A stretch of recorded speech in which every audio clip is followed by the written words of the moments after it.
Okay. So let's start with introduction. My name is Yulia. I'm a registered migration agent and lawyer in Australia, Queensland. My office is in the Gold Coast. Um, and I have a team of people who work with me for each and every application. So we are dealing with all Australian visas except protection and refugee visas. And our principles of work is to make sure that client is aware and have a full strategy in place before we go into the process. So we need to make sure that the client is aware of all the risks, and of course the situation may change, anything may change, and we deal with clients step by step. So in the current reality, a lot of clients going on a variety of temporary visas before the permanent residency is achieved. So this live is dedicated to employer-sponsored visas for Australia.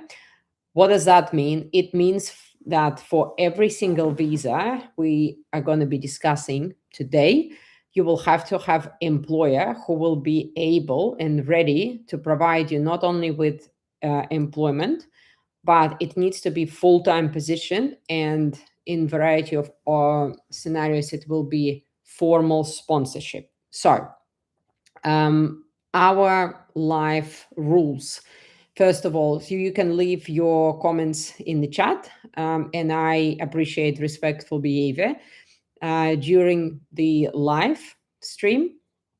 So first of all, I would like to talk about those visas, and then I will be ready to answer any questions from the floor. After this stream and questions, we will have an opportunity to have a giveaway. It's going to be a 30 minutes consultation with me at a cost of $280 Australian dollars. So let's begin. We're going to be tackling employer-sponsored visas, so what's new, and then key criteria for visas and requirements from Department of Home Affairs for both employer and the nominee applicant. Then we will discuss how actually, what sort of tools, what sort of steps you can take to find a sponsor. And then I will answer your questions, and it's going to be a giveaway after that. So first of all, I would start with first visa that most probably will be the most desirable. However, not every single person will be able to achieve those visas. So it's subclass 186 direct entry visa. So pretty much it's a direct PR, avoiding any temporary visas before that. And this visa quotas, so basically places per year, were increased from 44,000 to 58,000 this year. So it's a significant increase, and meaning department is acknowledging that there is a good prospects for these applicants to stay in employment, and obviously even after the visa is granted. Then we have a new priority direction. So offshore applicants in the eyes of department will be processed and as a least priority, meaning that the visas will have more delays for those who are overseas. So it's a really good strategy for those of you who are considering employer-sponsored visa to secure a temporary visa first.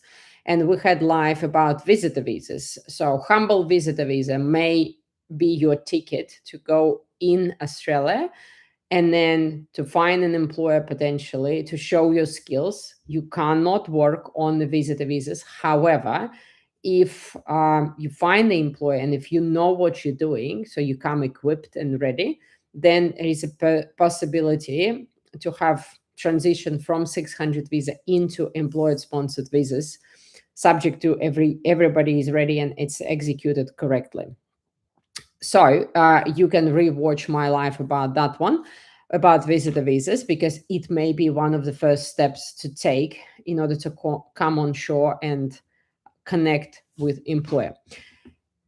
New increased government fees from the 1st of July. So for one person, if we're talking about one person, 186 visa will have a charge of $6,140. So it's pretty significant.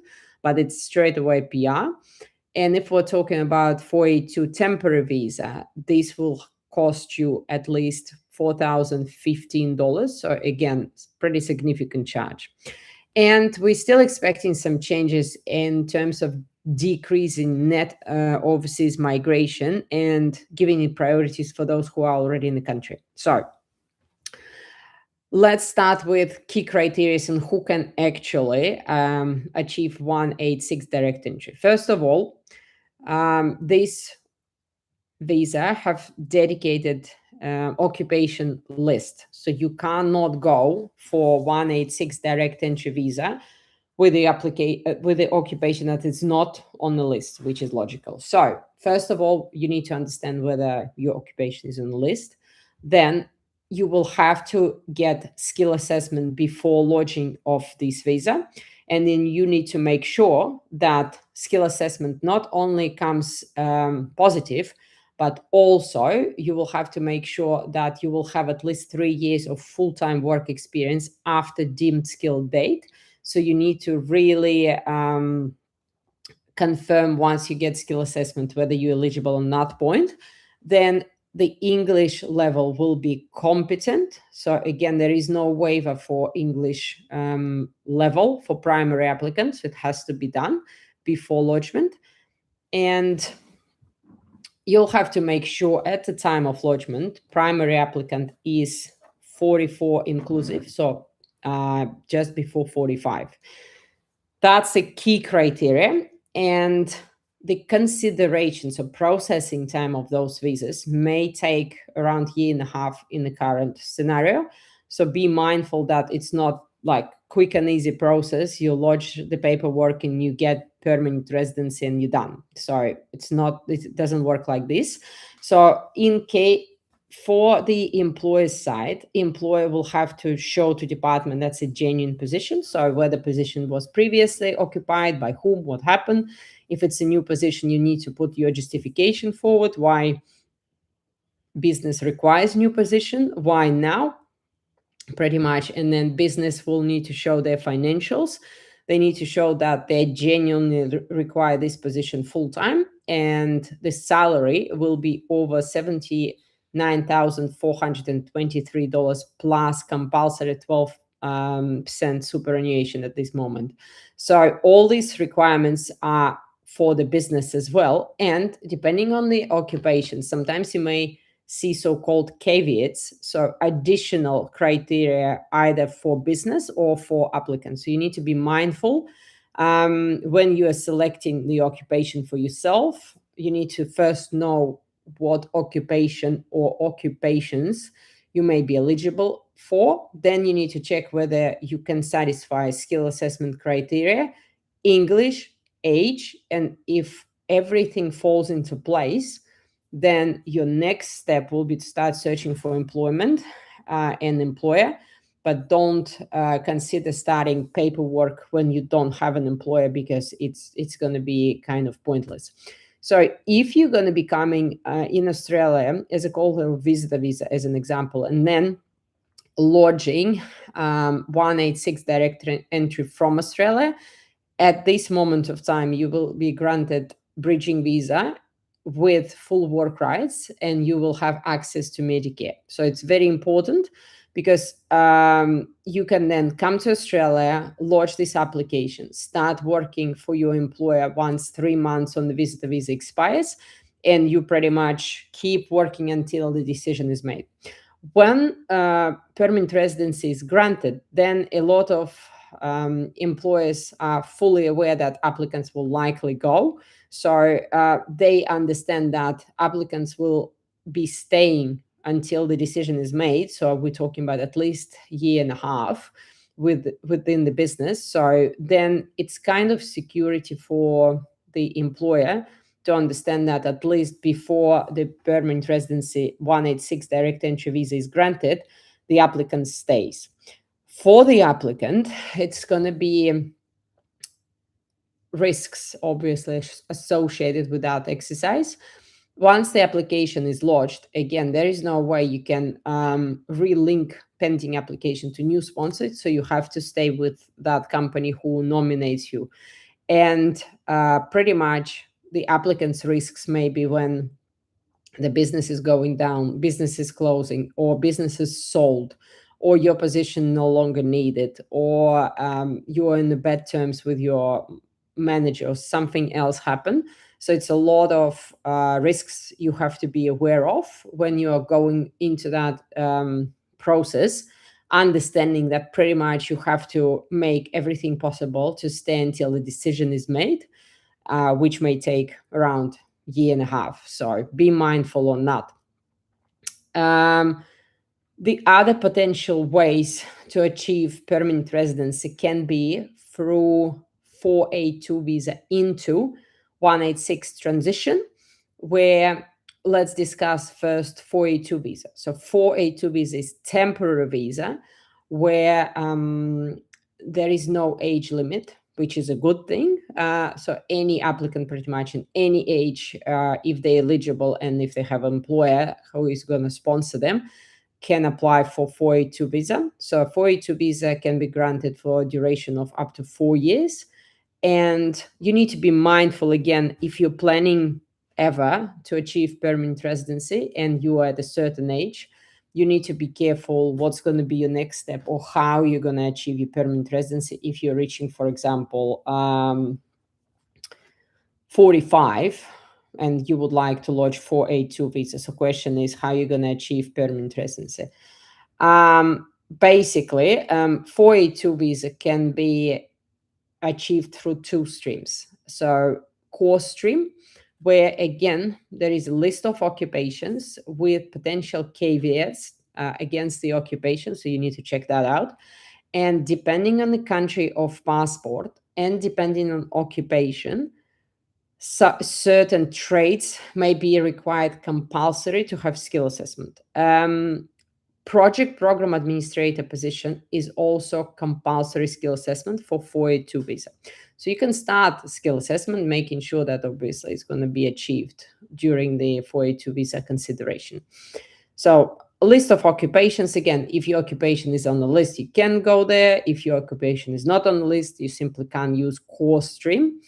The same minimum salary from 79,423 thousand Australian dollars plus 12% of superannuation.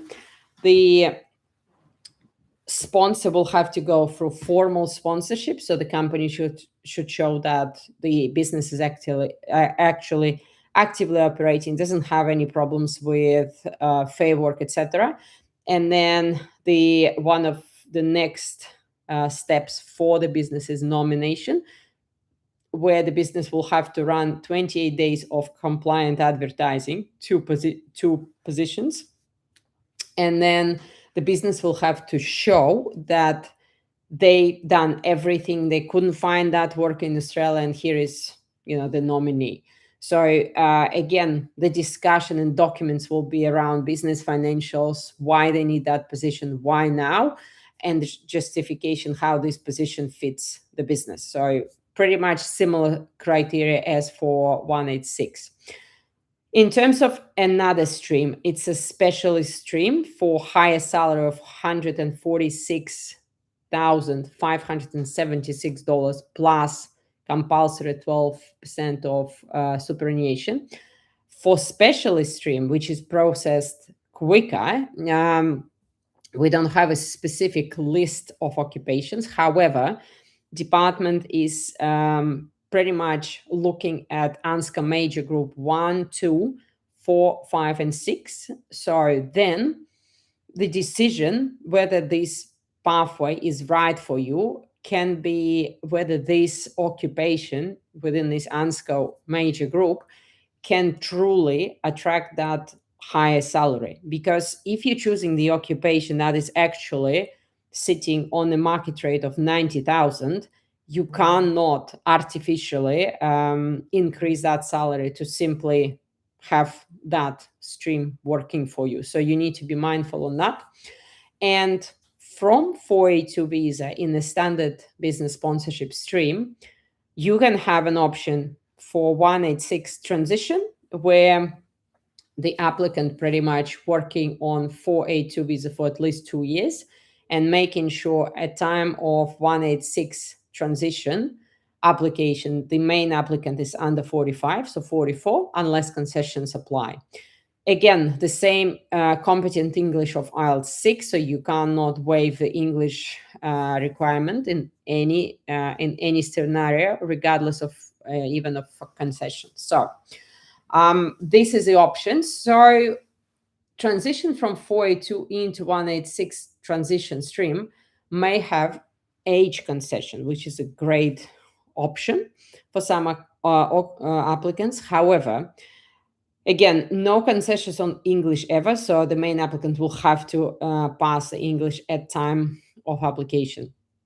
If we're talking about concessions, so it can be achieved based on high salary, above Fair Work high salary threshold, currently 190,000 and $100 plus superannuation, and you will have to maintain that salary throughout 2 years consistently, and every year this salary level is indexed, so you need to be basically keep increasing your salary.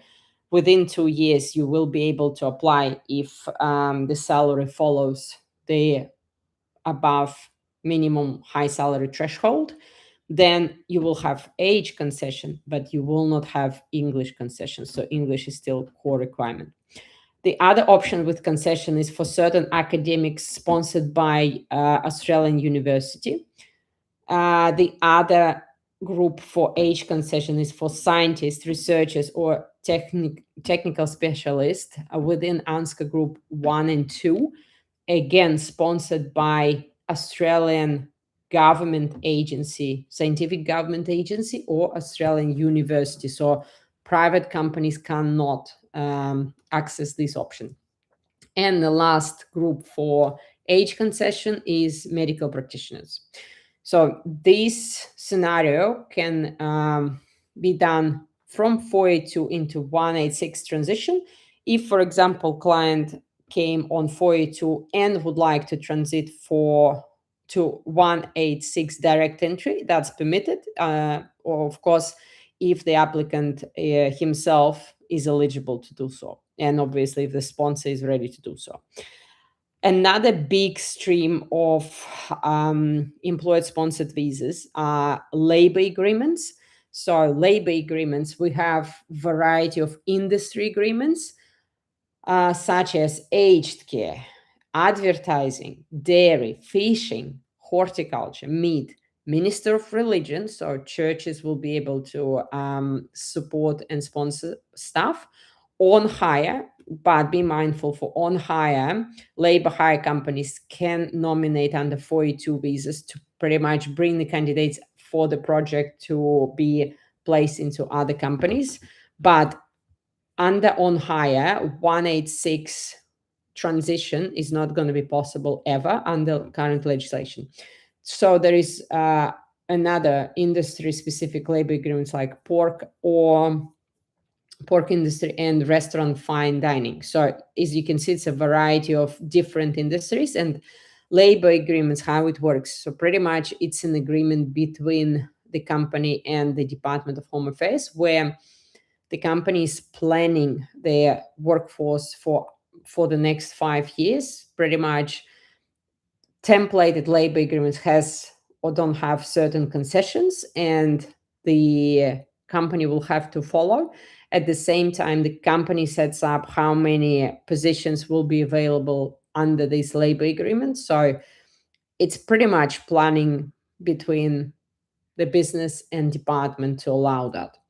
We have company-specific labor agreement, but it's very complex agreement where the final individual business pretty much decide to go into this labor agreement with department, where there is absolute no opportunity for that specific occupation to be sponsored elsewhere. And you need to be mindful that if this occupation is presented anywhere else, it's unlikely the specific company labor agreement will be approved because the applicant can go somewhere else. So it's a very complex application that needs to have consultations with the stakeholder in building up the whole case. And usually for specific labor agreements or specific company labor agreements, it may take 6 to 12 months to even build the case. Another options for so-called labor agreements is DAMA agreements. So those agreements are approved per specific regional area. And currently we have 13 DAMA agreements, 5 in WA, 2 in South Australia, 2 in Victoria, 1 in Northern Territory, 1 in New South Wales, 2 in Queensland, and no DAMA in ACT or Tasmania. So what's DAMA agreement? Again, that's an agreement between the business and the Department of Home Affairs through regional body, pretty much. So regional body is another mechanism to check that position is genuine, put some requirements into the business, and the business must be within that DAMA regional. So you cannot just go establish the business today and apply tomorrow. Usually that business will have to be in DAMA region for at least 12 months in the normal terms. Then DAMA agreements pros has skilled and semi-skilled position within those list of DAMA agreements. So you have to really have a look at every single DAMA agreement where your, for example, position can be, then target this region, target these employers for potential sponsorship. Because apart from skilled and semi-skilled occupations, DAMA agreement also offers lower English requirements, age concessions, so where permanent residency or regional 494 visas can be lodged before 55. So you have another 10 years between 45 to 55 to actually make it happen. So it's not the end, the total end after 45. And then in some places it can be salary concessions, so in favor for employer. But bearing in mind that standard process, 186 will require one application, it's called nomination, and the visa application linked together for consideration. So it's not too much to ask from the employer. In terms of 482 standard business sponsorship, we're talking about 3 steps. Sponsorship application, which is approved for up to 5 years, and then it's done once in 5 years and the employer can use that. Then for every new position, it's going to be nomination and the visa application. So 3 steps are usually linked together. When we're talking about DAMA agreement, it's like 5 or 6 steps in total with consultation from regional DAMA pretty much body. Then likely it's going to be skill assessment even for 482 visas to enter the visa under DAMA. So it's a lot of more administrative hurdles for both sides to execute. And realistically, if employers are looking at DAMA agreements, usually it's not going to be business viable to arrange that sort of agreement for one employee. It's just too much to ask. So in terms of the DAMA agreement, the possibilities are there, but again, it's only targeted regional areas, and you need to be mindful on that. And the last visa, regional 494 visa, it's, I would say, not as popular today because 186 visa has a lot of occupations on the list, and 494 visa still have a little bit more occupations on the list. However, it must be regional employer, so not in Sydney, not in Melbourne, not in Brisbane. So you need to be mindful on that. The requirements are similar to 186, where skill assessment before the application is made is compulsory. Then competent English for primary applicant under 45, so 44 inclusive. So basically, it doesn't make sense for some applicants to apply for 494 visa. So they now considering 186. For 494, the benefits can potentially be to secure this visa and then pretty much work for 3 years to achieve permanent residency. But during those 3 years, the applicants will have access to Medicare and free schooling for children. So that's really a question: what's the strategy and where is the business? If you discussing between options between 186 and 494, but as I said, 494 is now kind of out of picture because a little bit more steps rather than 186, and practicability maybe is not as good. So now let's discuss how actually the applicant can find this sponsor. So my recommendation is to consider first full understanding through consultation or through your own research what visa options will be available for your case, your age, obviously, whether you need to hurry up or it's already too late to go on the standard stream and you need to consider DAMA, or maybe your occupation is on DAMA only. Then you need to make sure that your English is up to right level. And from that moment, you need to dedicate your time to search for the sponsor. So pointless to do all the documents if you don't have a sponsor, because you may not even have one ever. So then you will have to dedicate your time to find the sponsor. And you don't have to apply only through recruitment's websites. So you can try to find a sponsor absolutely anywhere, everywhere, including LinkedIn or including any specialized forums, groups where potentially your sponsors can be.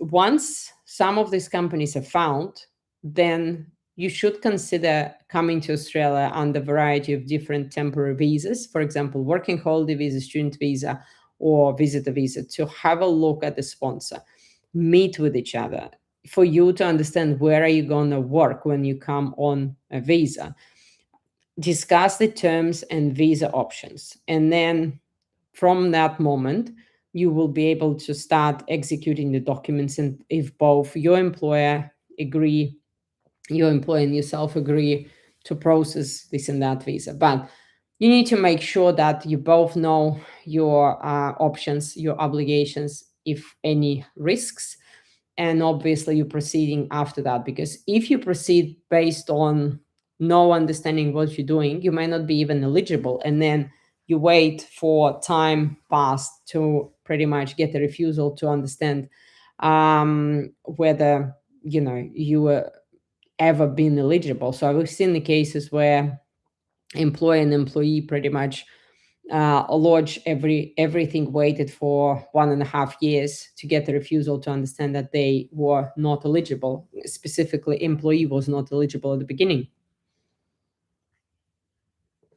So how my office usually assist with all that application. So first of all, we look at every single case from a strategic point of view. So we assist with ANSCA code, occupation selection, and then pretty much we're mapping what visas the applicant can be eligible for. Then it's in the best interest of the applicant to go and find a sponsor themselves, because it's a lot of scam this day and age on the employed-sponsored market. It's a lot of desperate people wanting to come in, and obviously there is a lot of scammers trying to sell the dream, where they can be pretending to be recruiters or whoever else, and pretty much saying, oh, we have position available, one more step, pay us $5,000 or whatever money and we'll connect you with employer. It does not work like this. Or pay us money and we'll secure the youth sponsorship. Again, it doesn't work like this, because for the business to open the position, they need to understand that the position will have financial capability to cover the salary, and then the business actually needs that position. So nobody can come into the business and say, look, how about you open position and would sponsor this applicant? That doesn't work like this. So it's mainly business decision to expand and then create the position that it has genuine need.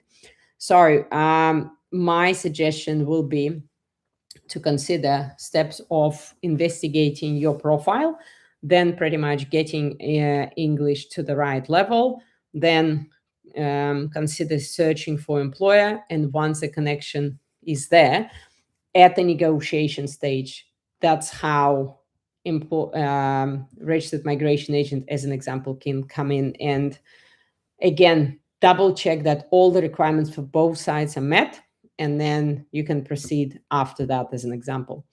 So let's have a look at our questions in the chat. And I'm reminding that today we will be giving away 30 minutes of consultation with me at the end of the stream. So all you need to do is place your comment in the box comment chat. And then it doesn't matter what sort of comment is that. So we're going to draw the giveaway soon after I discuss questions. And then you will have to contact us to pretty much arrange the suitable time for this consultation. So let's have a look at the chat. I'll be in Australia for 3 months starting in December 2026. What are the 3 main things I should focus on while I'm here? Resume, interviews, networking. So my advice is not to come to Australia if you're not prepared. First of all, you need to understand what occupation ANSCA code is accurate for your position, or what sort of occupation you'll be applying under. Then you need to double check if this occupation is on 482, 186 direct entry, or 494 or DAMA lists. So which area must be your employer, or where you have to target your employer. Then you will have to select a list of companies, target them, contact them, offer obviously your resume for consideration, and see whether anyone will show the interest. So after that, if you secure any interest, then you come over, show yourself, get the interview, get the resume on the table, and discuss opportunities. However, when you mentioned December, so it's a hectic time for every single business. People are very, very busy. And in December, usually a lot of businesses will have a Christmas shutdown, which happens, say, between 15th of December, sometimes until end of January, because a lot of people who has families and children, they're going on the long holidays with family and children, coming back once children are starting school, end of January, for new school year. So the chances that employer will be sitting there waiting for interview in December is really slim, but depends on the industry. Applied for 186 direct entry engineer, waiting for 10 months. In EMI status, just received. But in December 2025, employee got a call from department confirming everything. We have BVC, what all that means. Right, applied for 186 direct entry from ACT, by the way. And nomination is not approved yet. So, look, it depends what occupation. If you're still in the chat, you can just tell me what occupation it was. But the consideration of 186 direct entry can be around year and a half. So if you apply in December, it's a bit too early, maybe, but you're coming to that period. And with increased numbers for 186 direct entry this year, we may expect a bit quicker turnaround. So if your employer got a call, the question would be what was asked by the department and what employer answered. If you're working with migration agent, you can follow up with them, but migration agent will unlikely tell you what was happening with employer. I have a concerning point why you have BVC, because usually, you should have at least BVA. What exactly happened and from what status you applied, what you said in your previous application. So everything would matter, because at the stage of permanent residency, department will be digging deep, obviously. So I would say you just need to get ready for processing fairly shortly. And department may request new police clearances and new medical, so you can proactively do your police clearances again if they expire, and pretty much you have to wait for processing. So engineering technologies applied 29th of September, applied. If he knows about the application, he really works and he needs them. All right. So engineering technology is not going to be a priority occupation for speedier processing. But then the question will really be what sort of questions department asks for your employer. I'm not sure if you will be able to find out, but I would be curious to find out what was asked and what's been said, because employers are now targeted by department for compliance.